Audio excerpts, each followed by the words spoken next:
आखिर क्यों हम जैसा बनना चाहते हैं वो ना बनकर कुछ और बन जाते हैं, इसका कारण जानिए गौतम बुद्ध। जीवन में हर व्यक्ति सफल बनना चाहता है, लेकिन सफल बनने के लिए आपको अच्छे विचारों को अपनाने की जरूरत है। गौतम बुद्ध के उपदेशों से आपके जीवन में सकारात्मक बदलाव आते हैं और इससे आपका जीवन बदल जाता है। यही कारण है कि बुद्ध के विचारों को सुखी जीवन का सूत्र कहा जाता है। सफल बनने के लिए हर व्यक्ति का अपना एक लक्ष्य पहले से ही निर्धारित होता है और वह उसी के अनुरूप काम करता है। लेकिन कई बार ऐसा होता है कि आप जो बनना चाहते हैं वैसा नहीं बन पाते हैं। कुछ लोग इसे लेकर यह मान लेते हैं कि शायद उनकी किस्मत में ही यही लिखा होगा, तो वहीं कुछ लोग अपनी किस्मत को खराब कहने लगते हैं और कुछ लोग यह मानकर संतुष्ट हो जाते हैं कि शायद वह इसे डिजर्व ही नहीं करते थे। लेकिन इसका असली कारण कुछ और ही होता है। गौतम बुद्ध की इस कहानी से जानते हैं इसका कारण। एक बार गौतम बुद्ध को एक सभा में उपदेश देना था। सभा में करीब 100 से ज्यादा लोग उपस्थित थे और उनका इंतजार कर रहे थे। गौतम बुद्ध आए लेकिन बिना कुछ कहे ही चले गए। बुद्ध का ऐसा व्यवहार देख सभी हैरान रह गए, लेकिन किसी ने उनसे कुछ कहा नहीं। अगले दिन फिर से सभा का आयोजन हुआ, लेकिन आज सभा में उपस्थित लोगों की संख्या घटकर 80 हो गई। आज भी बुद्ध ने ऐसा ही किया। वे सभा में आए लेकिन बिना कुछ बोले चले गए।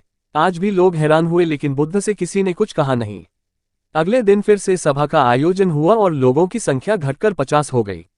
बुद्ध फिर से सभा में आए और बिना कुछ बोले ही चले गए। आज भी बुद्ध से किसी ने कोई प्रश्न नहीं किया। अगले दिन फिर से सभा का आयोजन हुआ और इस बार लोगों की संख्या केवल 30 थी। आज भी बुद्ध बिना कुछ बोले मुस्कुराकर चले गए। आप कहानी को पढ़ते हुए इरिटेट हो गए होंगे और सोच रहे होंगे कि आखिर बुद्ध को कुछ बोलना नहीं तो बार बार सभा का आयोजन क्यों हो रहा है।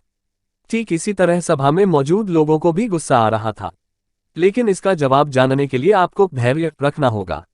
अगले दिन फिर से सभा का आयोजन और आज सभा में केवल 15 लोग ही उपस्थित रहे। लेकिन आज गौतम बुद्ध ने अपना स्थान ग्रहण कर लिया और उपदेश देने के लिए बैठ गए। बुद्ध ने जिन 15 लोगों को उपदेश दिए वे उनके भिक्षु बन गए और इन लोगों ने आगे चलकर बुद्ध के ज्ञान को अलग अलग दिशाओं में फैलाया। एक बार इन लोगों ने बुद्ध से प्रश्न किया कि सभा का आयोजन होने के बावजूद भी आप क्यों कई दिनों तक बिना बोले ही चले जाते थे। बुद्ध ने उत्तर दिया, मैं उन लोगों को खोज में था जो लायक हों।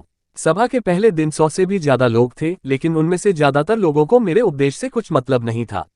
इसके बाद जो लोग अगले दिन आए उन्हें भी मेरे उपदेश से कोई मतलब नहीं था। वो तो केवल इसलिए आए थे क्योंकि वो देखना चाहते थे कि आखिर सभा में होता क्या है। लेकिन मुझे ऐसे लोगों की तलाश थी जो मेरे ज्ञान को जन जन तक पहुंचाए। मैं कई दिनों तक इसलिए बिना बोले चला गया क्योंकि मैं ये देखना चाहता था कि आखिर वो कौन लोग हैं तो सच में मेरे उपदेश को सुनना चाहते हैं और जिन्हें वास्तव में ज्ञान पाने की प्यास थी। ऐसे लोग ही रोज आए। गौतम बुद्ध कहते हैं कि जिनके भीतर धैर्य था उन्हें मुक्ति का मार्ग मिला और जो लोग जल्दबाजी में थे वो आज घर पर बैठे हुए हैं। बुद्ध कहते हैं कि जिन लोगों में धैर्य का गुण होता है वे जीवन में कुछ भी पा सकते हैं, फिर चाहे आपका लक्ष्य कुछ भी हो। बिना धैर्य के कोई भी सफलता के लक्ष्य तक नहीं पहुंच सकता।